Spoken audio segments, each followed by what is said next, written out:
तो अब सबसे पहले अपन पढ़ेंगे हिस्ट्री टेकिंग, इतिहास लेना। तो आप लोग मुझे ये बताओ कि हिस्ट्री टेकिंग में आप पशुपालक से क्या क्या पूछोगे? ज्यादा सबसे पहले ये क्वेश्चन पूछेगा, बताओ। तो सबसे पहली इंपॉर्टेंट चीज ये है कि अपन को पशुपालक को बोलने देना है। जैसे ही अपन अपने प्रश्न करना शुरू करेंगे ना तो वो सोचना शुरू कर देगा।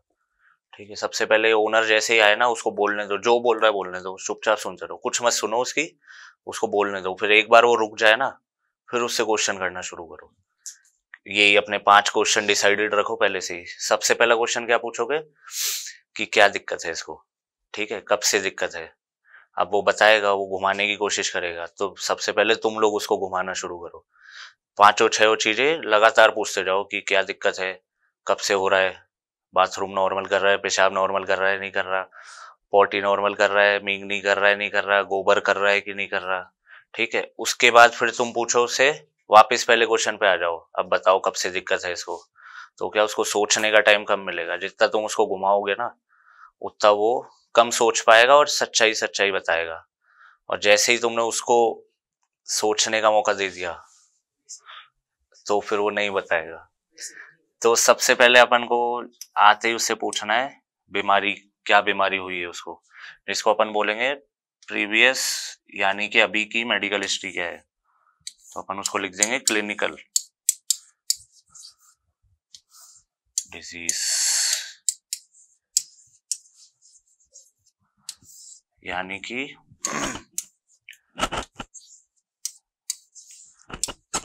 बीमारी की जानकारी। अब बीमारी की जानकारी में क्या क्या आएगा? सबसे पहले तो आप क्यों लेके आए हो, क्या लक्षण दिखे आपको जिसकी वजह से आपको यहाँ लाना पड़ा। ठीक है, और दूसरा वो लक्षण कब से चल रहे हैं। ठीक है, लक्षण वो बताएगा। फिर आप उससे पूछोगे कि सर बड़े हैं लक्षण पिछले दिनों में या कम हुए हैं या कंटिन्यूअस ऐसे ही सेम चल रहे हैं, लक्षण में कुछ बदलाव आया। जैसे दस्त होते हैं तो दस्त शुरू में तो तेज होते हैं, फिर धीरे धीरे रुक जाते हैं, दस्त में खून आ रहा है नहीं आ रहा। ठीक है, तो अपन बीमारी की अवस्था के बारे में पूछेंगे उससे, क्या क्या लक्षण है उसके।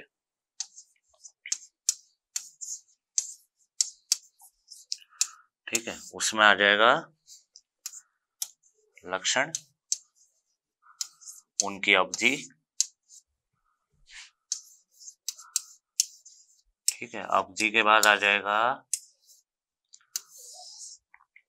कि उनकी तीव्रता क्या है, मतलब कितने लंबे समय तक चल रहे हैं और कितने डेंजरस है, मतलब कि उनकी वो क्या है, दस्त कितने स्ट्रांगली हो रहे हैं, मतलब ज्यादा हो रहे हैं कम हो रहे हैं, या उल्टी हो रही है नहीं हो रही, तो उल्टी कितनी बार कर रहा है दिन में, 2 से 3 बार कर रहा है, 4 बार कर रहा है, 5 बार कर रहा है। बुखार है तो चढ़ रहा उतर रहा है क्या, कितने डिग्री का बुखार है, आपको कैसे पता लगा बुखार है। कुछ लोग आके बोलेंगे सर इसको बुखार है, हमने पैरासीटामोल दे दी। फिर तुम उससे पूछोगे कि भाई बुखार कैसे है, तो वो लोग क्या बोलेंगे कि हमने नापा नहीं था, हमें टच किए शरीर तो उससे गर्म लग रहा था। और फिर तुम टेम्परेचर नापोगे 98 97, हमारे पास केस आएंगे, फिर बोलेगा सर हमें तो नहीं पता बुखार लग रहा था हमने दे दी गोली। ठीक है, तो ये अपन ने पढ़ लिया, ये मुख्य चीज तो हो गई इतिहास की। लेकिन जो सबसे पहले काम किया जाता है वो होता है उसका आइडेंटिफिकेशन पूछना, कि पशु का तुम कोई भी मतलब कोई कागज पे नोट करोगे। ठीक है, तुम्हारे पास अब तो जब पशुधन सहायक बन जाओगे तो सरकारी पेपर होगा एक, उस पे तुम्हें सब कुछ लिख के देना पड़ेगा। तो उस पे सबसे पहले जो चीज तुम्हें नोट करनी है ना वो होता है आइडेंटिफिकेशन। तो इसको सेकंड मार्क कर लो। पहले पे आएगा पशु की जानकारी नोट करनी है अपन को, कि प्रजाति कौन सी है, कि मतलब कुत्ता है, बिल्ली है, गाय है, भैंस है, बकरी है, भेड़ है, घोड़ा है। तो उसके बारे में अपन पशु की जानकारी।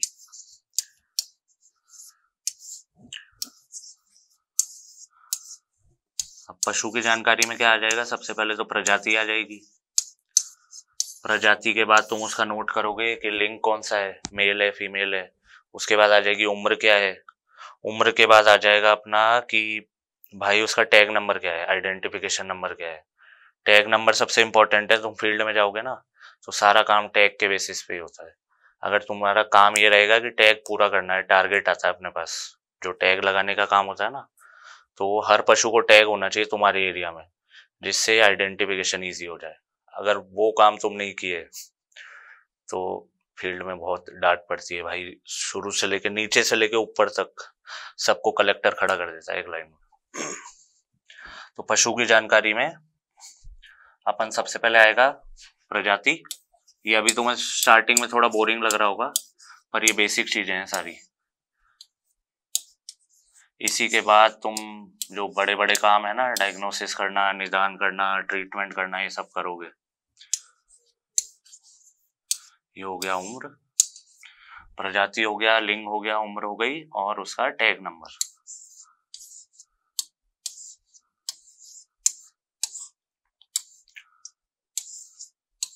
ये हो गया टैग नंबर। तो ये तुम लिखोगे या मैं नोट्स दे दूं?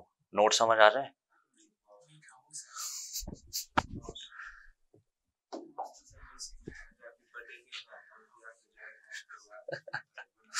चल ठीक है, लिखो। सबसे पहले ये वाला मत लिखना, पहले ये लिखो। हिस्ट्री टेकिंग में पशुपालक से अपन निम्नलिखित की जानकारी लेते हैं।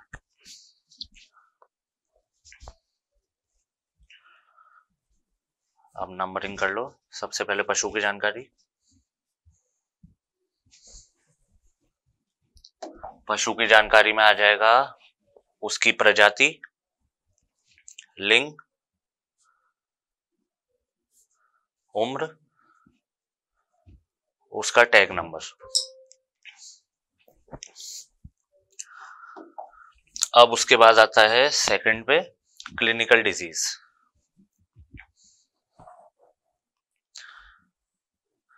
बीमारी की अवस्था, उसके लक्षण, उसकी तीव्रता।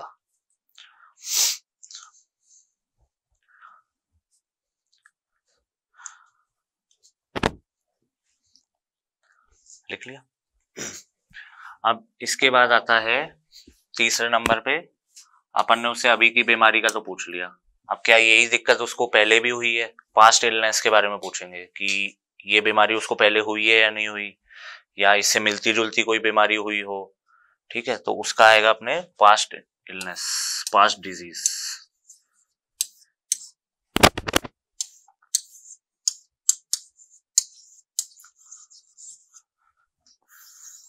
यानी कोई पूर्वकालीन बीमारी। थोड़ा राइटिंग पे फोकस मत करना यार।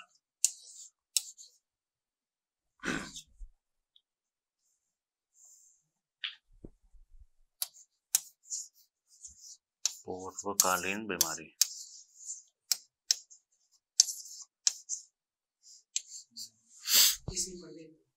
रुकना, नीचे लिख देंगे। पूर्वकालीन बीमारी के बारे में सबसे पहले अपन को ये पूछना है कि उसका टीकाकरण हुआ या नहीं हुआ। मतलब पास्ट हिस्ट्री लेनी है कि वैक्सीनेशन हुआ या नहीं हुआ, टीकाकरण हुआ नहीं हुआ उसको। मतलब कि वो पार्चुरेशन के समय जैसे मिल्क फीवर के केसेस काफी कॉमन रहते हैं, तो जैसे ही एनिमल को मिल्क फीवर होगा ना, और आपने उसका ट्रीटमेंट भी कर दिया, लेकिन उसकी इम्यूनिटी जो रहती है वो कम हो जाती है। फील्ड में तुम्हें 80 से 90% केस ऐसे ही मिलेंगे कि उसको मिल्क फीवर हुआ। मिल्क फीवर के बाद क्या होता है कि उसकी इम्यूनिटी कम हो गई, भले ही तुमने कैल्शियम चढ़ा दिया, वो खड़ी भी हो गई गाय, ठीक है, अच्छे से काम वगैरह सब कर रही है, लेकिन वो बाकी बीमारियों के लिए वो हो जाएगी, तो उसको इजीली लग जाएगी बाकी बीमारियां। तो इसलिए हमेशा किसी भी बीमारी अपन ने पहले आइडेंटिफिकेशन कर लिया उसका एनिमल का, उसके बाद उसकी अभी की स्थिति यानी अभी क्या बीमारी है वो जान लिए। उसके बाद अपन को लेना है उसको पास्ट में यानी कि पूर्वकालीन कोई बीमारी थी या नहीं थी, तो उसके बारे में जानेंगे। पूर्वकालीन बीमारी में क्या क्या आ जाएगा?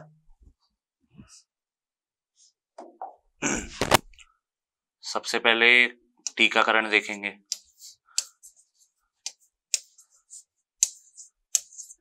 उसका वैक्सीनेशन हुआ या नहीं हुआ। बिना वैक्सीनेशन के जनरली ब्रूसेला कॉमन है, टीबी हो जाता है उसको, टीबी के अलावा एक अपने एंट्रोटॉक्सीमिया आता है गोट और बकरी में। ये उसको लगातार दस्त होती रहती है, जो वो है ना बकरी, वो एक जगह खड़ी हो जाएगी। अगर तुम्हारे पास कोई ऐसा केस आ रहा है कि भाई 10 बकरियां हैं अपने पास और उसमें जो सबसे ज्यादा खाती है ना, जैसे 10 बकरी है उसमें से 2 बहुत एक्टिव है, वो सबसे ज्यादा खाना खा रही है, उनको सबसे पहले होगी वो बीमारी एंट्रोटॉक्सीमिया की। वो बीमारी एक बार हो गई तो उसको दस्त लगेंगे, कंटिन्यूअस दस्त रहेंगे और वो एक जगह खड़ी हो जाएगी एकदम स्थिर, कोई रिएक्शन नहीं देगी। तुम चाहे उसको धक्का दे लो तो वो ना पशुपालक लेके आएगा, लेकिन टेम्पो से भी नीचे नहीं उतार पाता, वो वहीं खड़ी रहती है एकदम। ठीक है, तो वो अगर ऐसा केस आया तो आंख बंद करके डायग्नोस कर दो एंट्रोटॉक्सीमिया का केस है वो। तो इसलिए एंट्रोटॉक्सीमिया बहुत खतरनाक बीमारी है और उसका टीकाकरण करते हैं हर बार, मतलब एनुअली रिपीट करते हैं बारिश से जस्ट पहले। तो टीकाकरण की हिस्ट्री लेनी है अपन को। उसके बाद कोई बीमारी से, जैसे बेबेसिया और थैलेरिया होता है, परजीवी जो बीमारी होती है, खून में इन्फेक्शन हो जाता है, तो वो उससे क्या होता है, जो अपने शरीर में खून होता है ना वो कम हो जाता है, हीमोलाइसिस कॉज करता है। जो आरबीसी होती है ना, आरबी रेड ब्लड सेल जो होती है, उसका हीमोलाइसिस हो जाता है, मतलब वो टूटने लग जाती है, तो उससे खून की कमी हो जाती है। तो ये हिस्ट्री भी अपन उससे ले सकते हैं कि सर पहले कभी इसके चीचड़े वगैरह रहे हैं या नहीं है पशुपालक से। ये सब अपन को 5 मिनट के अंदर करना है, उसको गोल गोल घुमा के ये सारी चीजें पूछनी है। ये मैं तुम्हें डिटेल में पढ़ा रहा हूँ, लेकिन ये हो जाए, मतलब फील्ड में जाओगे या पशुपालक तुम्हारे पास आएगा तो ये कम से कम 2 से 3 मिनट में तुम्हें निपटा देना है पूरा, सारी हिस्ट्री ले लेनी है उससे। और ये तुमने हिस्ट्री ले ली एक बार तो बस तुम्हारा आधा काम हो गया। उसके बाद तुम्हें एनिमल का एग्जामिनेशन करना है, एनिमल का जो एग्जामिनेशन होगा वैसे ट्रीटमेंट कर देना है। ठीक है, टीकाकरण आ गया, पिछली बीमारी के बारे में आ गया।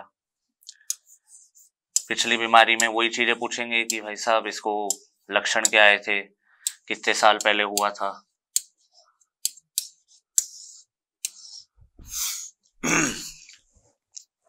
ठीक है, फिर अब जो तू बोला था चौथा पॉइंट जो था कि आप खाने में क्या खिलाते हो इसको, तो खाने का अपन कोरिलेट जनरली तब करते हैं जब उसको एसिडोसिस या अल्कलोसिस हुआ हो। जैसे तुम आफरा पढ़े होगे, ठीक है, आफरा आ जाता है, तो आफरा कब आता है, क्या आ जाता खाने पर, कोई भी चीज खाने से आ जाएगा, हरा चारा खाने से भी आ जाता है। और जैसे जनरली एसिडोसिस होता है ना, जैसे बहुत सारा चना खा लिया उसने या दलिया खा लिया, ठीक है, दलिया खा लिया, तो उसके ऊपर तुरंत जैसे ही पानी पिएगा तो सबसे पहला लक्षण आता है आफरे का ही आता है। आफरा होगा, उसके बाद क्या होता है, एसिडोसिस हो जाता है, मतलब पेट में जो रूमन है उसमें पानी भरने लग जाएगा, पानी भरेगा, एसिड भरेगा, और जो खून होता है ना, अपने खून गाढ़ा हो जाएगा अपने शरीर में। वो अपन डिटेल में पढ़ेंगे डाइजेस्टिव सिस्टम जब पढ़ेंगे। ये तीसरा पॉइंट हो गया। और चौथा अपने आता है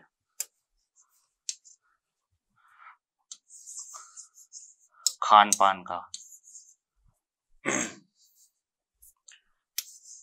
चौथा इतिहास लेना है अपन को खान पान।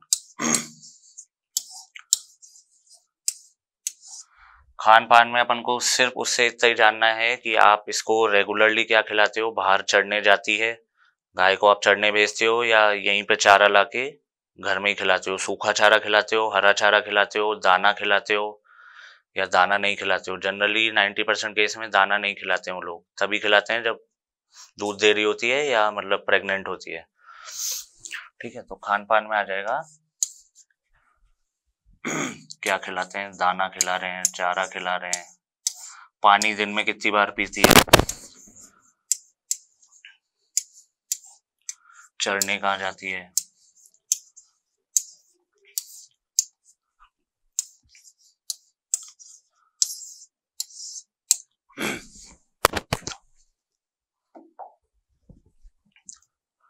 तो अब लिख लेते हैं। तीसरा वाला पॉइंट है पास्ट डिजीज, यानी पूर्वकालीन बीमारी के बारे में जानकारी।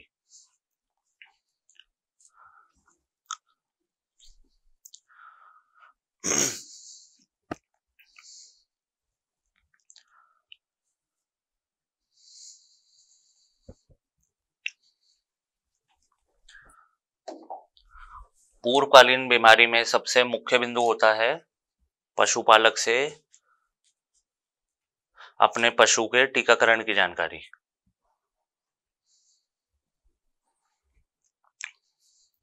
उसके अलावा उस पशु को कोई पिछली बीमारी हुई हो या उसके कोई प्रमुख लक्षण उसके बारे में जानकारी लेते हैं।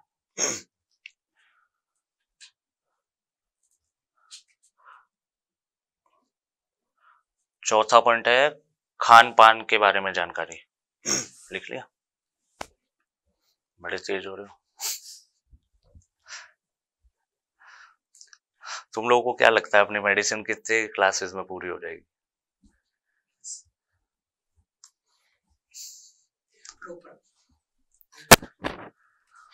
और उससे कम में हो जाए तो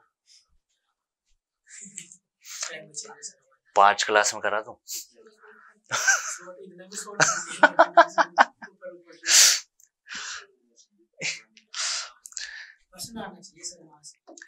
अरे तुम लोग समा बांधोगे यार। ठीक है, अब अपन ने पहला पॉइंट क्या पढ़ा था हिस्ट्री टेकिंग में कि पशु की जानकारी लेंगे, आइडेंटिफिकेशन, उसके लिंग के बारे में, उसकी उम्र, उसका टैग नंबर और उसकी प्रजाति। दूसरा पॉइंट आता है उसको क्या बीमारी हुई है, क्लिनिकल डिजीज के बारे में जानकारी लेंगे कि उसके लक्षण क्या है, उसकी अवधि कब से है, क्या क्या लक्षण आने हैं, तीव्रता कैसी है। तीसरा पॉइंट आता है कि उसकी पास्ट हिस्ट्री क्या है, पूर्वकालीन कोई बीमारी हुई थी नहीं हुई थी, उसका टीकाकरण प्रॉपर हुआ हुआ है नहीं हुआ हुआ। और चौथा पॉइंट आता है खान पान के बारे में जानकारी लेते हैं कि दाना दिया नहीं दिया, चारा दे रहे हो, अभी खा रहा है नहीं खा रहा, पहले कितना खाता था, अब खाना छोड़ दिया, चारे को बदले हो, या पानी कम पी रहा है ज्यादा पी रहा है, ऐसे। जैसे इनमें गाय भैंस में तो नहीं होता, कुत्तों में क्या होता है पायोमेट्रा बीमारी होती है एक, मतलब जो यूट्रस होता है ना बच्चादानी, उसमें क्या हो जाता है पस भर जाता है। ठीक है, तो उससे क्या होता है कि उसके लक्षण क्या होता है प्रमुख कि जो मतलब कुतिया होती है वो क्या करती है पानी पीने लग जाती है ज्यादा। तो ये प्रमुख लक्षण है, और किसी कंडीशन में नहीं होता है। जैसे ही उसमें पस भरा हुआ है, बच्चादानी में पस भरा हुआ है और वो नॉर्मल से ज्यादा पानी पीने लग जाए, तो तुम 90% डायग्नोस कर सकते हो कि वो पायोमेट्रा है, यानी कि बच्चादानी में पस भर गया है। फिर उसको क्या करते हैं, या तो सर्जरी करके निकालेंगे, नहीं तो जो सर्विक्स होता है ना अपना, उसको डायलेट करते हैं जिससे वो खुल जाए और बच्चादानी से सारा पस बाहर आ जाए। और इसमें एक मुख्य बिंदु और रह गया अपना कि उसकी प्रजनन के बारे में जानकारी चाहिए अपन को। प्रजनन यानी कि ब्रीडिंग हिस्ट्री।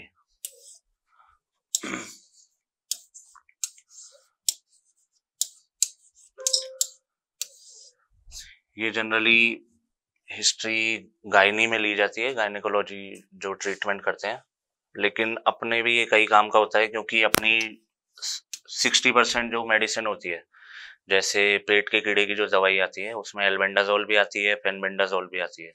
तो जो एल्बेंडाजोल होती है वो बच्चे के लिए, यानी कि जो मतलब प्रेग्नेंट है ना गाय है, तो उसके बच्चे को मार देती है वो, एक गोली से खत्म हो जाएगी वो, बच्चा खत्म हो जाएगा। तो इसलिए अपन अगर ये हिस्ट्री नहीं लेंगे और अपन ने उसकी डीवॉर्मिंग करा दी, यानी पेट के कीड़े की दवाई दे दी, तो वो पशुपालक आपका गला पकड़ लेगा कि सर आपने दवाई दी और ये बच्चा खत्म हो गया। इसलिए सबसे इम्पोर्टेंट है, आपको कोई भी ट्रीटमेंट करने से पहले आप बस उससे इतना पूछ लो कि प्रेग्नेंट है या नहीं है, फिर उसके अकॉर्डिंग जो प्रेगनेंसी सेफ मेडिसिन हो। एंटीबायोटिक में भी जैसे जो सेफ्ट्राइक्सन होती है ना, वो प्रेगनेंसी सेफ रहती है, बाकी सारी मेडिसिन प्रेगनेंसी टॉक्सिक रहती है। और उसमें सबसे खतरनाक होती है बेरेनिल। बेरेनिल का तुम एक डोज लगा रहे हो, मतलब कि अगर 1 ml भी लगा दिया गाय को जो प्रेग्नेंट है, तो वो खत्म हो जाएगा उसका बच्चा। तो प्रजनन इतिहास लेते हैं कि वो प्रेग्नेंट कब हुई थी, गाभिन कब हुई थी, गाभिन है या नहीं है।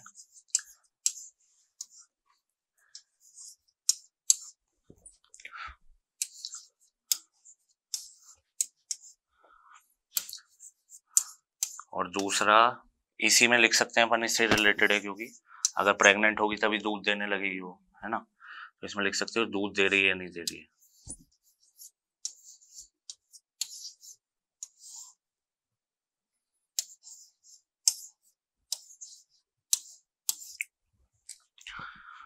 जनरली क्या होता है, अपन फील्ड में जाते हैं तो कई उसमें ट्रीटमेंट में अपन डेक्सामेथासोन यूज करते हैं, डेक्सा लगा देते हैं उसको, कि उसको दर्द हो रहा होगा, या जो इन्फ्लामेशन होती है ना, जैसे स्किन की कंडीशन होती है, चमड़ी लाल हो जाती है, तो लाल जो होती है उसको कम करने के लिए अपन डेक्सा दे सकते हैं। या लाइफ सेविंग ड्रग होता है कि मान लो गाय खत्म होने वाली है या मरने वाली है, तो उसको तुम अगर डेक्सा लगाओगे तो उसके बचने के चांस रहते हैं। तो उससे क्या होता है, और मस्टाइटिस में भी यूज करते हैं, फील्ड में यूज करते हैं। लेकिन लिटरेचर में क्या लिखा हुआ है कि जैसे ही तुम दोगे ना डेक्सामेथासोन यहाँ पे, उसका दूध बंद हो जाएगा। फिर गाय को ठीक करने का क्या मतलब हुआ, परमानेंटली बंद हो जाएगा जैसे ही डेक्सामेथासोन लगाओगे तुम। लिटरेचर में लिखा हुआ है ये, और फील्ड में अपन खूब यूज करते हैं उसको। फिर पशुपालक बोलता है सर इसका थनैला तो ठीक हो गया, लेकिन अब दूध देना बंद कर दी। अब डॉक्टर क्या बोलेगा, हमने तो लगा दिया, क्या करें। तो इसलिए जब भी कोई गाय दूध दे रही है तो उसको हमेशा डेक्सामेथासोन नहीं लगाते हैं, ठीक है, ये याद रखना। आगे पढ़ लेंगे अपन, ये बहुत सारा पढ़ना है अभी तो लिख लो यार। 5वां लास्ट पॉइंट है हिस्ट्री टेकिंग में प्रजनन इतिहास। प्रजनन इतिहास में अपन ये जानते हैं कि गाय गाभिन है या नहीं है, उसके प्रजनन के बारे में जानकारी लेते हैं, या अगर बुल है तो वो मतलब कभी किसी उस पे चढ़ा है नहीं चढ़ा है, मतलब गाय पे चढ़ा है नहीं चढ़ा है, और गाभिन गाय को दूध दे रही है या नहीं दे रही है वो गाय। ठीक है, अब सबसे इंपॉर्टेंट पॉइंट आता है जो अपने मेन काम का है, वो है पशु का निरीक्षण, यानी कि एनिमल का एग्जामिनेशन।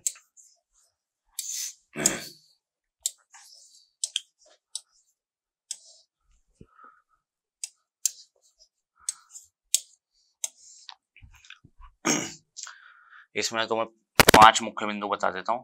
सबसे पहला आएगा सामान्य निरीक्षण होगा, ठीक है।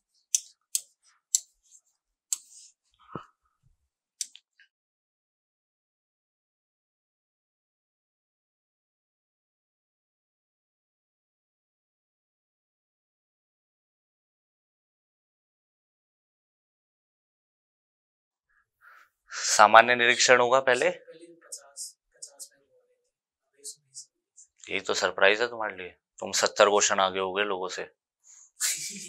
जितने क्वेश्चन सॉल्व करोगे ना उतना ज्यादा मतलब थिंकिंग कैपेसिटी डेवलप होगी तुम्हारी, भले ही गलत चले जाए। और कोशिश ये करा करो, जैसे एक क्वेश्चन है ना, यहाँ पे एक क्वेश्चन पढ़े तुम, ठीक है, उसके 4 ऑप्शन आएंगे, तो अपन लोग क्या करते हैं, जो सही ऑप्शन होता है वो टिक कर देते हैं, बाकी 3 ऑप्शन पढ़ेंगे नहीं। लेकिन होता क्या है, अगर अपन उस क्वेश्चन को लेके ये चारों ऑप्शन अच्छे से पढ़ते हैं ना, तो अपने एक ही क्वेश्चन से 4 क्वेश्चन सॉल्व हो जाएंगे, ठीक है। तो वो अपन जानेंगे, मैं एक क्लास भी लिया हूँ उस पर ऑनलाइन, वो उस पर यूट्यूब पे है, तो उसमें देखना क्वेश्चन करने का मतलब तरीका अलग तरीके से करने का, ठीक है। अपन सबसे पहले सामान्य निरीक्षण करेंगे। सामान्य निरीक्षण में अपना क्या होगा, उसकी चाल देखेंगे, उसके खड़े होने का ढंग देखेंगे, वो व्यवहार कैसा कर रहा है, अपन के साथ कोऑपरेटिव है, फ्रेंडली है या नहीं है, ठीक है। उसके बाद आएगा उसका टेम्परेचर,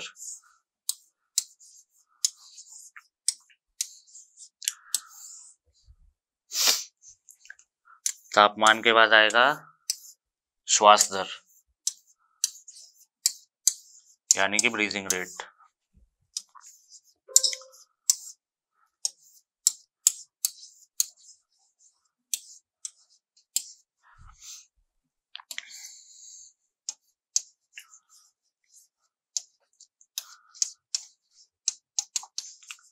चलो ये बताओ श्वास दर कैसे नापते हैं पशु की।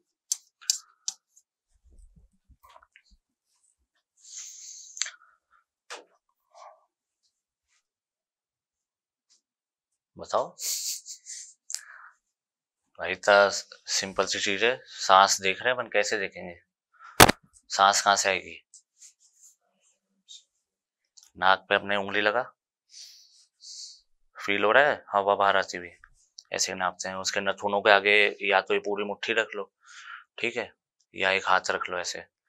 और नहीं तो अगर वो भी नहीं देखना है तुम्हें कि भाई मेरे हाथ गंदे हो जाएंगे पशु को लगाऊंगा तो यहाँ पे जो उसके फेफड़े होते हैं ना, उसका रिपकेज अंदर बाहर होते हुए दिखेगा तुम्हें, ठीक है। एक सांस ली, बाहर आया, फिर अंदर गया, बाहर आया, फिर अंदर गया, तो 30 सेकंड तक नोट कर लो, फिर 1 मिनट में डबल कर दो उसको। तो श्वास दर हो गई, ये तो पता ही होगा। पल्स रेट कहाँ से लेते हैं अलग अलग पशुओं में?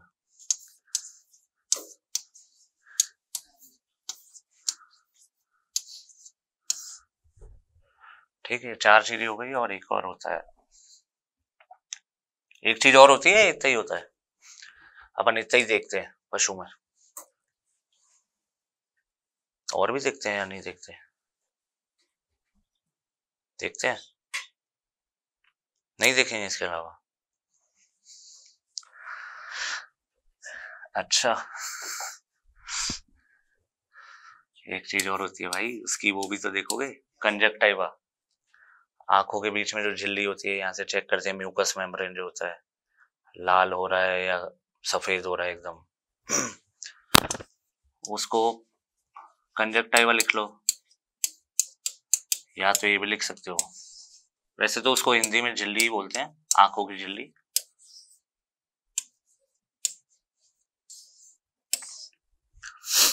ठीक है, अपन पांचों को अपन एक एक करके पढ़ते हैं।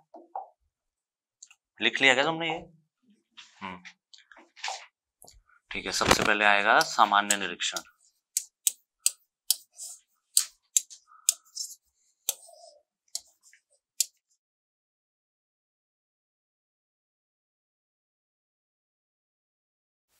ठीक है, सामान्य निरीक्षण में सबसे पहले देखोगे उसकी चाल कैसी है। चाल को इंग्लिश में बोलते हैं, या उसको ये भी बोल सकते हो पोस्चर कैसा है, खड़ा कैसे है पशु।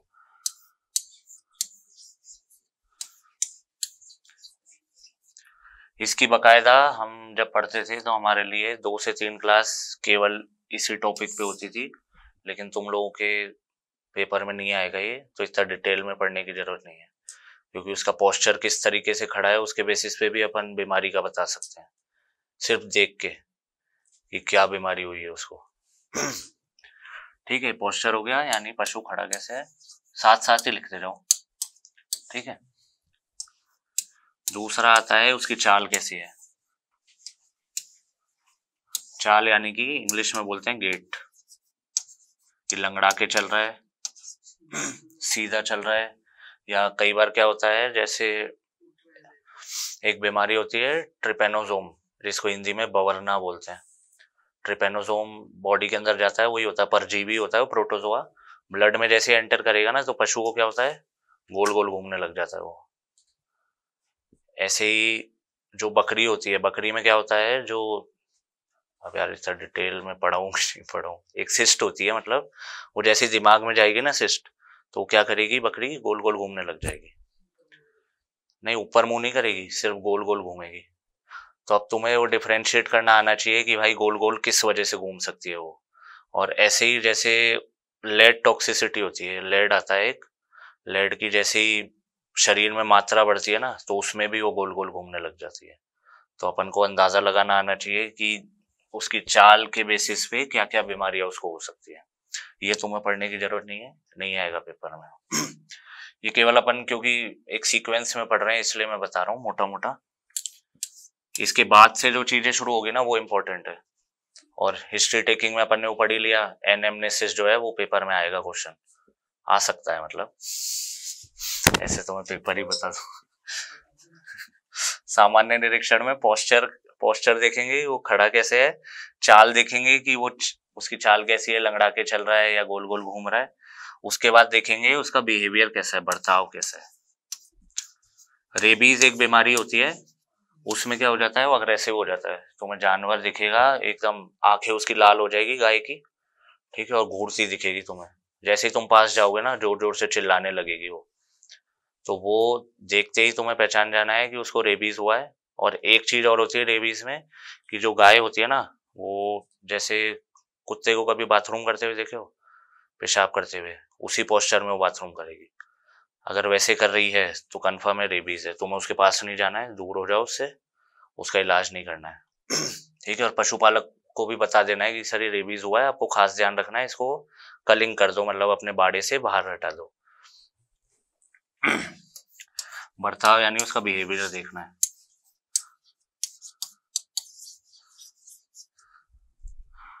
और चौथा होता है उसका मेंटल स्टेट कैसा है, दिमागी स्थिति।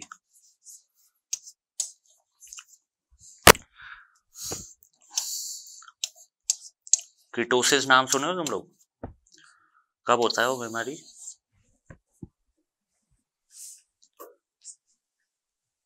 नहीं पता कीटोसिस? मतलब जानते तो हो ना कीटोसिस क्या होता है? तो बीमारी कब होती है, कॉमन कब होती है?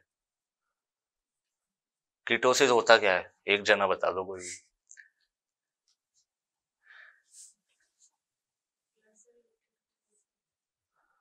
ब्लड से रिलेटेड नहीं, कीटो, कीटो शब्द आ रहा है, कीटोन बॉडी बनती है। होता क्या है कि अपने शरीर में जो ग्लूकोज होता है ना, ग्लूकोज बहुत जरूरी है अपने दिमाग के लिए। जैसे ही ग्लूकोज खत्म होगा ना, इंसान पागल होना शुरू कर देता है, कोमा में चला जाता है। ठीक है, तो कीटोसिस में क्या होता है कि जब गाय अपने आखिरी उसमें होती है ना, फेज में, अंतिम तिमाही में, जब बच्चा सबसे ज्यादा डेवलप होता हो, मतलब प्रेग्नेंट होती है और सबसे ज्यादा डेवलप हो रहा होता है बच्चा, उसको अगर तुम दाना वगैरह टाइम पे ना दो, या मतलब उसकी जो रिक्वायरमेंट है वो पूरी ना करो, तो क्या होता है, उसको ग्लूकोज की कमी हो जाती है। तो पहला रिस्पॉन्स क्या होता है, जो अपना फैट वगैरह होता है ना, यहाँ पे चर्बी जो होती है, उसको बॉडी डाइजेस्ट करती है। तो फैट को जब वसा यहाँ से गायब होती है ना, तो वसा का जो वेस्ट प्रोडक्ट होता है, वसा से क्या बनती है, कीटोन बॉडी बनती है। और ये कीटोन बॉडी अगर खून में गई तो इससे दिमागी रूप से पागल होने लग जाता है इंसान। यही केस जो इंसान होते हैं उसमें डायबिटीज में भी होता है। डायबिटीज में क्या होता है, ग्लूकोज रहता है शरीर में, लेकिन वो अपने जो कोशिकाएं उस तक नहीं पहुंच पा रहा, तो उसमें भी बॉडी क्या करती है, कीटोन बॉडी बनाना शुरू करती है। और कीटोन बॉडी जब ज्यादा होती है तो इस दिमाग में जाएगी, और दिमाग में जाते ही क्या होता है, जानवर पागल होने लग जाता है। तो कीटोसिस को सही नहीं करोगे तो कीटोसिस में क्या होती है, 3 स्टेज होती है। पहली, बॉडी उससे मतलब लड़ने की कोशिश करती है कि भाई मेरा फैट डाइजेस्ट कर रही है वो। फिर भी तुम उसको अगर ग्लूकोज नहीं दे रहे हो, यानी दाना नहीं दे रहे हो, तो वो क्या करेगी, फिर क्लिनिकल साइन आने शुरू हो जाएंगे, उसको लक्षण आने शुरू हो जाएंगे। लास्ट स्टेज जो होती है वो पागल हो जाती है गाय। पागल होने का मतलब क्या है, वही सारे कि जैसे दीवार है, दीवार से सर मारेगी। तुम जैसे सबसे मुख्य लक्षण होता है, तुम लोग आईवी लगाने जाओगे, आईवी नहीं लगाने देगी। ठीक है, कई बार हम लोग देखे हैं कि इतना बड़ा अपना जो ट्रेविस होता है ना, जिसपे गाय को अंदर रखते हैं, तो वो इतना ऊंचा हमने वो लगा रखा है, उसको कूद जाएगी वो। ओनर ही नहीं संभाल पाते, होता है ये। तो ये मेंटल स्टेट आता है, इसमें तुम्हें कुछ ज्यादा जानकारी की जरूरत नहीं है, वो अपन जब बीमारी पढ़ेंगे ना, बीमारी के मुख्य लक्षणों के रूप में मैं बता दूंगा। मेंटल स्टेट को लिख दो, मानसिक स्थिति। तो लिख लो, सामान्य निरीक्षण, पहले में आएगा पोस्चर, पोस्चर के बाद आएगा उसका गेट, गेट मतलब चाल, फिर आएगा उसका बिहेवियर, बिहेवियर का मतलब होता है कि वो बर्ताव कैसे कर रही है, शांत है या तुम लोग उसके पास जा रहे हो तो अग्रेसिव हो जा रही है। चौथा स्टेट आता है मेंटल स्टेट। अपन लोग जो अभी पढ़ रहे हैं वो अपन गाय भैंस और उसको ध्यान में रखते हुए पढ़ रहे हैं, क्योंकि अपने जो कोर्स में है या जो फील्ड में जो केस होता है ना, उसके अकॉर्डिंग ही पेपर बनता है। तो जो गवर्नमेंट स्कीम चला रही है वो इन्हीं लोगों के लिए चला रही है। लाइफ स्टॉक में क्या क्या आता है, डॉग आता है क्या, बताओ। लाइफ स्टॉक की डेफिनेशन क्या है, हिंदी में क्या बोलते हैं लाइफ स्टॉक?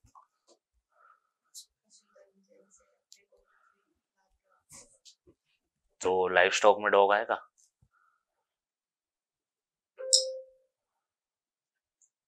आएगा? क्या लाभ प्राप्त हो रहा है, पता नहीं आता। कुत्ता अगर प्रॉपर डेफिनेशन देखा जाए तो उसमें केवल ये आएगा, एक तो गाय भैंस आएगी और भेड़ और बकरी आएगी। लेकिन डेफिनेशन को तोड़ मरोड़ के अपन ने उसमें वो भी ऐड कर लिया, मुर्गी पालन भी ऐड कर लिया। तो इन पांचों को बोलेंगे, बाकी कुत्ता बिल्ली जो होती है उनको नहीं इंक्लूड करते। कुत्ता बिल्ली, खरगोश को कर सकते हैं, लेकिन खरगोश अपने यहाँ ज्यादा नहीं होता। तो अगर बाहर की डेफिनेशन देखेंगे, बाहर बहुत यूज होता है खरगोश, तो बाहर के उसमें खरगोश भी एक ऐसा लाइफ स्टॉक ही है वो। तो 4 चीजें देख ली अपन ने, सामान्य निरीक्षण हो गया। अब आता है अगली चीज, टेम्परेचर। लिख लिया ना वो पहला। अब आता है तापमान। तो मेडिसिन का मुख्य पढ़ने का अपना कारण क्या होता है कि अपन को बीमारी पता लगानी है। बीमारी कब पता लगेगी, जब अपन को सामान्य पता होगा। तो सामान्य टेम्परेचर एक एक जना बताएगा जिससे मैं पूछ रहा हूँ। गाय का टेम्परेचर बता।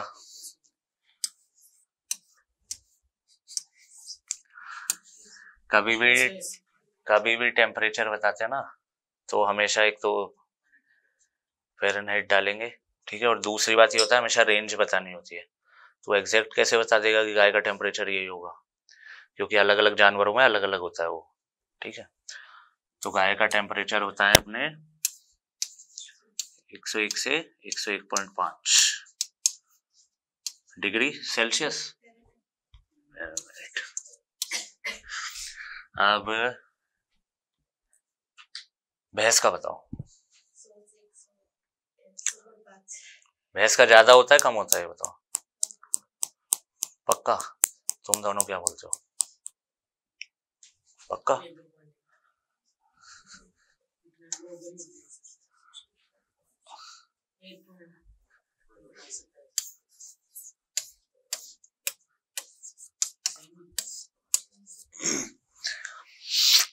अब बता, कुत्ते का बता। चलो तुम तो ये बताओ, एक छोटा बच्चा है, ठीक है, और एक बड़ा जानवर है, या मतलब एक गाय है एक कुत्ता है, टेम्परेचर गाय का ज्यादा होगा कुत्ते का ज्यादा होगा? क्यों होगा? क्यों होता है कुत्तों का छोटा, मतलब छोटे जानवरों को ज्यादा क्यों होता है? और मुर्गी का ज्यादा होगा कुत्ते का ज्यादा होगा? हाँ, तो उसका रीजन, क्योंकि उनमें मेटाबॉलिज्म ज्यादा होता है, मतलब जो शरीर की क्रिया हो रही है ना अंदर वो ज्यादा होती है, तो हीट ज्यादा जनरेट होती है उसमें, ठीक है। तो कुत्ते का टेम्परेचर नहीं बताया यार तुम।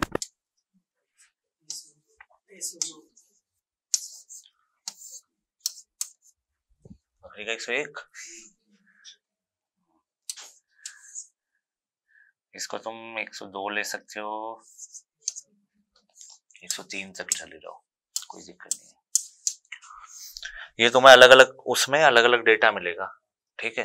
तो अपन को रेंज का ध्यान रखना है कि नॉर्मल टेम्परेचर कभी भी तुमसे क्वेश्चन में ही आएगा तो सिंपल एक क्वेश्चन नहीं पूछेंगे कि भाई एक वैल्यू दे दी कि 101 दे दिया और पूछ रहे हैं, कभी हमेशा तुमसे ये पूछेंगे, रेंज पूछेंगे। अब ऐसे बताओ घोड़े का कितना होता है, घोड़े का टेम्परेचर? घोड़े का ज्यादा होना चाहिए कम होना चाहिए? घोड़ा गाय से ज्यादा वजन का होता है कम वजन का होता है? कम होता है, ठीक है। तो घोड़े का ज्यादा होना चाहिए टेम्परेचर। क्यों, उसका वजन तो कम रहता है गाय से। ज्यादा होना चाहिए ना जब साइज छोटा है उसका। बताओ। अरे देख कुछ नहीं होता, ये सब थोड़ा सा अपन को उसका प्रयोग करना है दिमाग का बस, ठीक है। हमेशा घोड़ा क्या करता है, बहुत एक्सरसाइज करता है, दौड़ने वाला होता है बहुत तेज। तो जो एथलीट होते हैं लोग, उनका क्या जो नॉर्मल टेम्परेचर होता है ना वो भी सामान्य से कम होता है। जो बाकी जानवर होंगे, जैसे कोई बहुत एक्सरसाइज वगैरह कर रहा है, अपन लोग अपना विराट कोहली से कंपेयर करेंगे, है ना, तो विराट कोहली की जो रेस्टिंग हार्ट रेट भी होगी वो भी कम होगी, टेम्परेचर भी कम होगा, और जो श्वास दर है वो भी उसकी कम होगी, ठीक है, क्योंकि उसकी जो बॉडी है वो कम ही उसमें ज्यादा काम करने की वो कर चुकी है, अडेप्टेशन हो चुका है उसका। इसलिए घोड़ा बहुत फास्ट दौड़ता है, एक्सरसाइज करता है, इसलिए उसका टेम्परेचर सामान्य से कम रहता है। 99 से 100, 99 भी रहता है उनका, नॉर्मल है।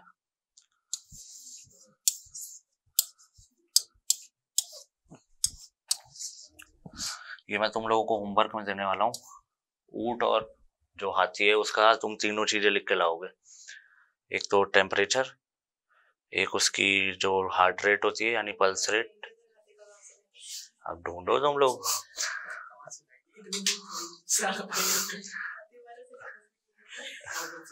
अच्छा वाह। और कोई हाथी का इलाज कराने आ गया तो यहाँ पे पोस्टिंग होगी तुम्हारी, वहां हो गई आमेर साइड में पोस्टिंग होगी तो क्यों नहीं होगी, वाह। ठीक है, इसका 99 से 100। तो मैं टेम्परेचर लिखवा रहा हूँ, मान लो तुम्हारे पास कोई घोड़ा आ गया 101 डिग्री टेम्परेचर लेके, तो उसको बुखार है पक्का? कोई भी चीज को बीमारी तब मानी जाती है जब उसके लक्षण दिखते हैं अपन को, ठीक है। अगर उसमें तुम्हें कोई चीज लक्षण दिख रहे हैं, जैसे टेम्परेचर बढ़ता है सबसे पहले जानवर क्या करता है, क्या लक्षण दिखेगा? खाना पीना छोड़ता है, ठीक है। अगर तुम्हारे पास कोई पशुपालक आ रहा है, वो बोल रहा है कि सर मेरी गाय का, तुमने गाय का टेम्परेचर लिया 103 आ रहा है, ठीक है, लेकिन वो ये बोल रहा है कि सर ये तो खा रही है अच्छे से, तो तुम उसको बुखार नहीं मानोगे कभी भी, वो उसका नॉर्मल टेम्परेचर है। यही मैं सबसे पहले बताया है कि ये सिर्फ एक थ्योरेटिकल वैल्यू है। होता क्या है कि इस पे अपन ने रिसर्च करी, 20 जानवर लिया, उनका टेम्परेचर लिया और ये वैल्यू लिख दी, ठीक है। और लेकिन मान लो कोई मतलब ब्रीड टू ब्रीड वेरिएशन आएगी, मतलब जैसे एक है HF है, होल्स्टीन फ्रिजियन है, और एक जर्सी गाय है या अपनी साहिवाल गाय है, तो उन दोनों में टेम्परेचर में फर्क होगा। ऐसे उनकी दूध देने की क्षमताओं में फर्क होगा, उनको क्या खिला रहे हो उसमें फर्क होगा, तो उस पे भी वेरिएशन रहता है टेम्परेचर का। ठीक है। और ये कहाँ से लिया जाता है? रेक्टम से। तुम लोग कौन सा थर्मामीटर यूज करते हो? वो वाला यूज नहीं करते? हाँ, पारे वाला यूज नहीं किए? कभी नहीं किए? डायरेक्ट तुम डिजिटल यूज किए थे? हाँ यार, और किसी का जानना है क्या? मुर्गी का भी बता देते हैं यार।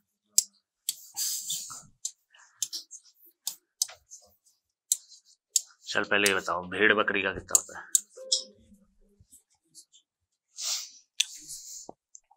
102 तो अपन कुत्ते का लिख दिया।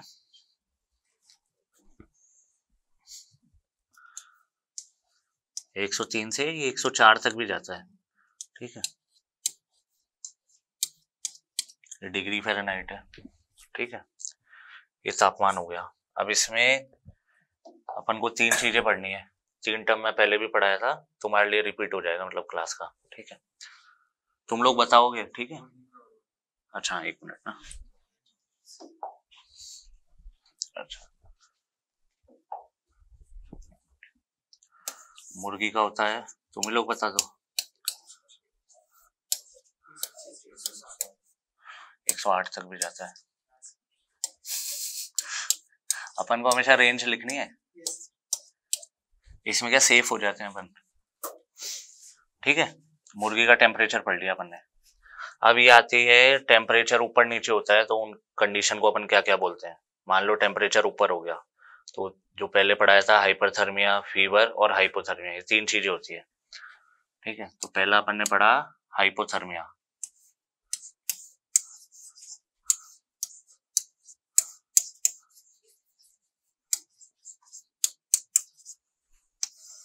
एक हो गया हाइपोथर्मिया, एक हो गया हाइपरथर्मिया,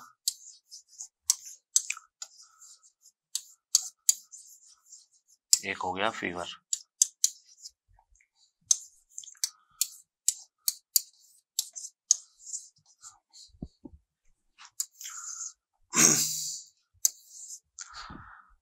अब हाइपोथर्मिया क्या हो रहा है कि हाइपो लिखा हुआ है, हाइपो जहां शब्द आ जाए मतलब कम हो रहा है, ठीक है। तो सामान्य टेम्परेचर अगर सामान्य से कम हो रहा है तो उसे क्या बोलेंगे? सामान्य से कम। थर्मिया मतलब टेम्परेचर, हाइपोथर्मिया सामान्य से कम टेम्परेचर। तो हाइपरथर्मिया में क्या होगा? हाइपर हो रहा है वो, मतलब बढ़ रहा है, सामान्य से ज्यादा, सामान्य से ज्यादा।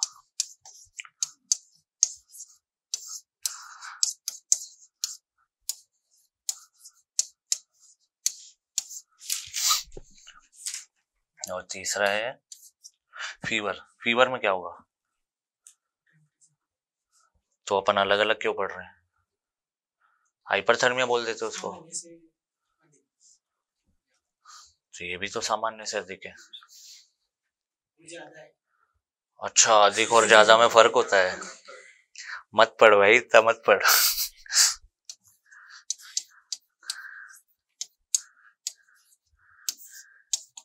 पहली क्लास याद है अपनी? हाँ तो कुछ पढ़े थे अपन।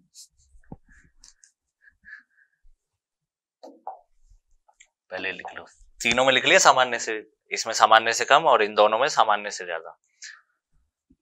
तो अब अलग अलग क्यों बोल रहे हैं, कुछ आइडिया?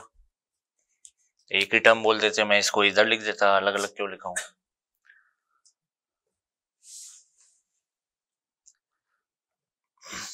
कुछ भी बोलो, टेंशन मत लो, जो समझ में आ रहा है, दिमाग में जो आ रहा है बोलो, बिंदास बताओ।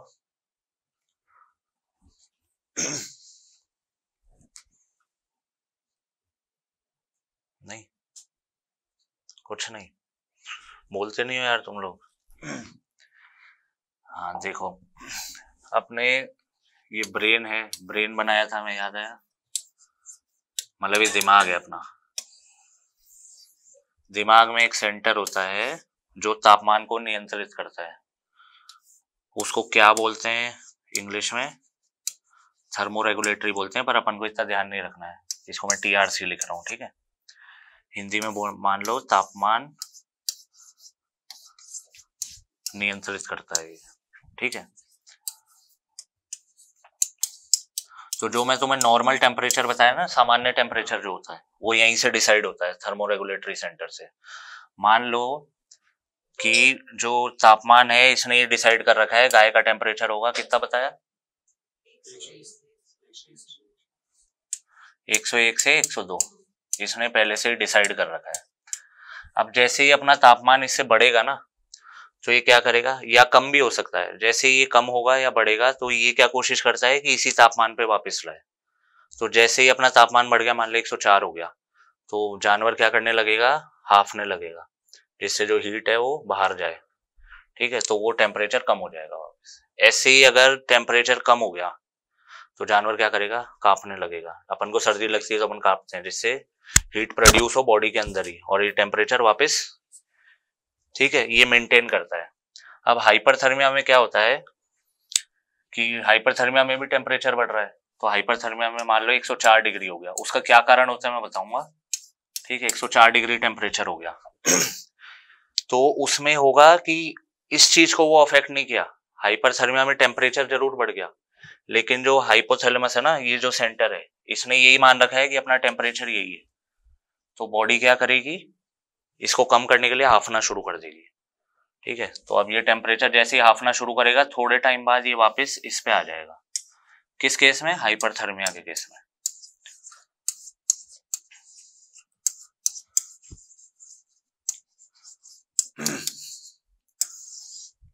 ये हाइपरथर्मिया के केस में है कि बॉडी का टेम्परेचर बढ़ा, शरीर का तापमान बढ़ा, और टेम्परेचर को वापस सामान्य के लाने के लिए ये थर्मोरेगुलेटरी सेंटर यानी कि दिमाग ने काम करना शुरू किया और वापस इस पे ले आया।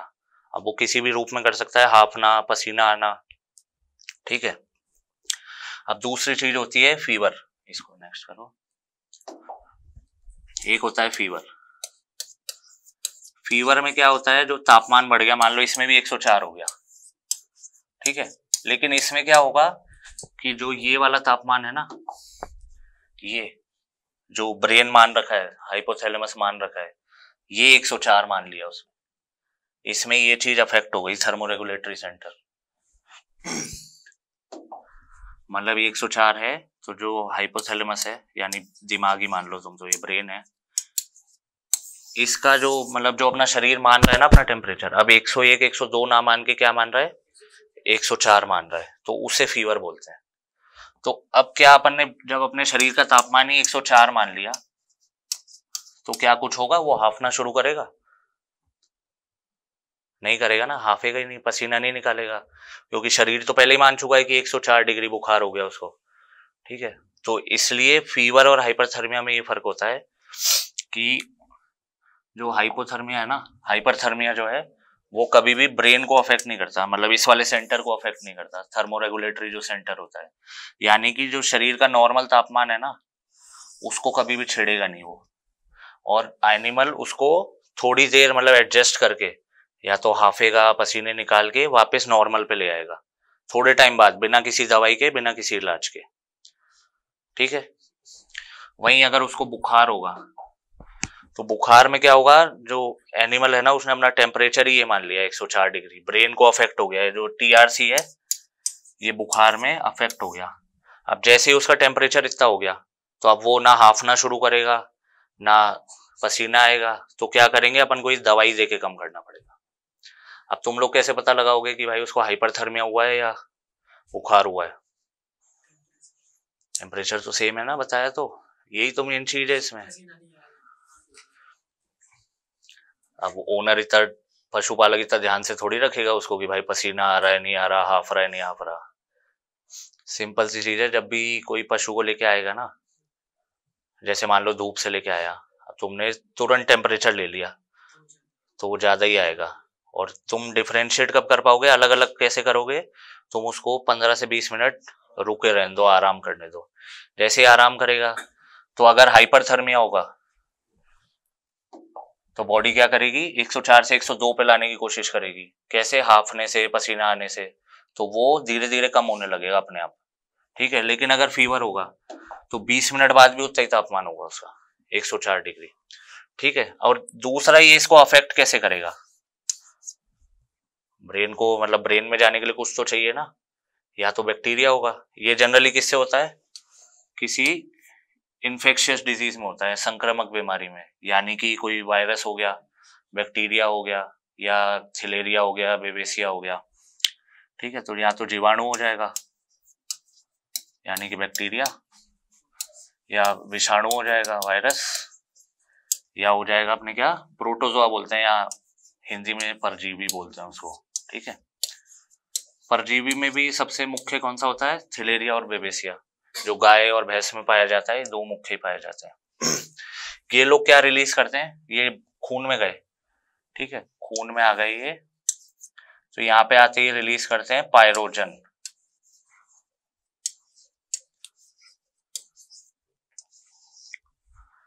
ठीक है, पायरोजन क्या होता है?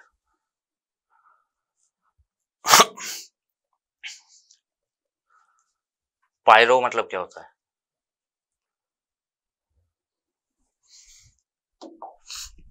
चलो एक चीज अपन ने पढ़ी, फीवर पढ़ा है ना, ये आ गया फीवर। अब मैं एक चीज लिख रहा हूं, पायरेक्सिया।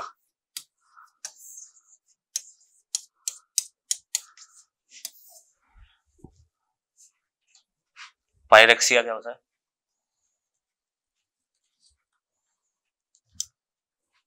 इन तीनों में से कोई चीज है, बताओ।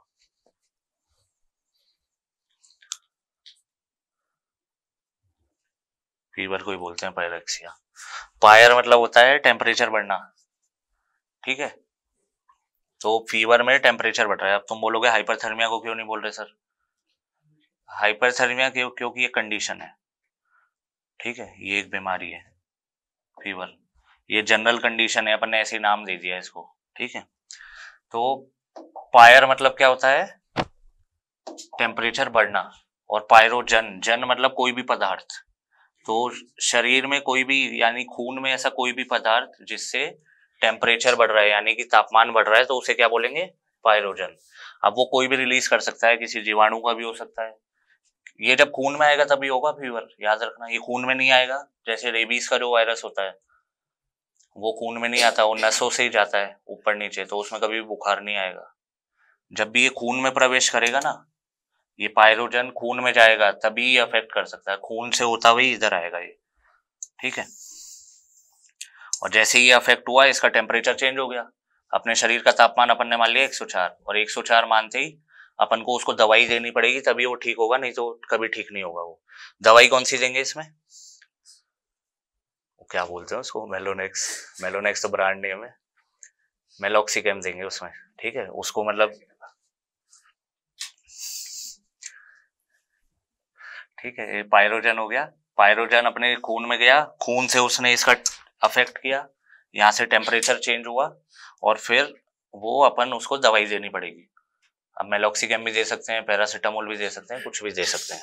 तो बस उसमें हाइपरथर्मिया और उसमें क्या डिफरेंस हुआ, सिंपल डिफरेंस है, ठीक है। ये हाइपरथर्मिया हो गया, ये लिख लेना डिफरेंस, बाकी डेफिनेशन तो पता ही है, दोनों में टेम्परेचर बढ़ेगा।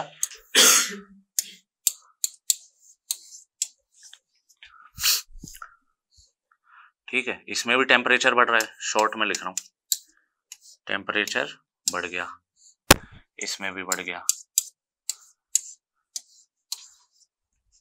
ठीक है, इसमें क्या थर्मो रेगुलेटरी सेंटर अफेक्ट हो रहा है, हाइपरथर्मिया में नहीं हो रहा ना, दिमाग पे कोई काम नहीं कर रहा है ये, तो मतलब इसमें टीआरसी लिख रहा हूं, या तुम लोग ये भी लिख सकते हो दिमाग पे ये असर नहीं कर रहा है, टीआरसी असर नहीं है। क्या इसमें असर हो रहा है, टीआरसी पे दिमाग पे असर हो रहा है फीवर में?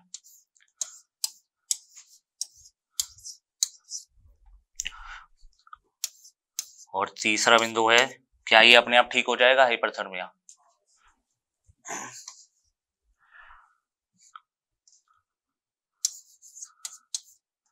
या ऐसे लिख सकते हो, कोई दवाई की जरूरत नहीं है।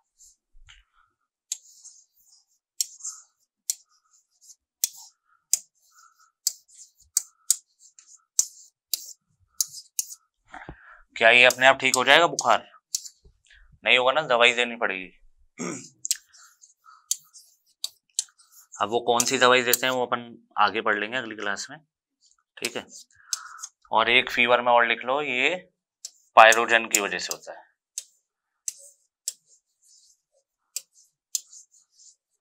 क्या इसमें पायरोजन आ सकता है हाइपरथर्मिया में? पक्का? बस यही समझना है, ठीक है, इसमें पायरोजन नहीं है, हाँ बस। तो अब इसका रिवीजन करके आना तुम लोग, ये नहीं आएगा कल टेस्ट में, वो पहली क्लास का ही आएगा बस, तो उसके मैं नोट्स दे ही दिया था तुम लोगों को, और बाकी यहाँ से मिल जाएंगे पीपीटी वगैरह, ठीक है। और बाकी क्वेश्चन सॉल्व करने में ये मत देखो कि सारे क्वेश्चन तुम्हें सॉल्व करना है, तुम्हें ये देखना है दिमाग को डेवलप करना है, सारे ऑप्शन एनालाइज करके आना, भले ही 120 में से 30 क्वेश्चन भी करके आओ, मतलब सही करके आओ, कोई दिक्कत नहीं है, पर क्वेश्चन समझ में आने चाहिए तुम्हें, और अपन फिर डिस्कस करेंगे ही तो सारा क्लियर हो जाएगा।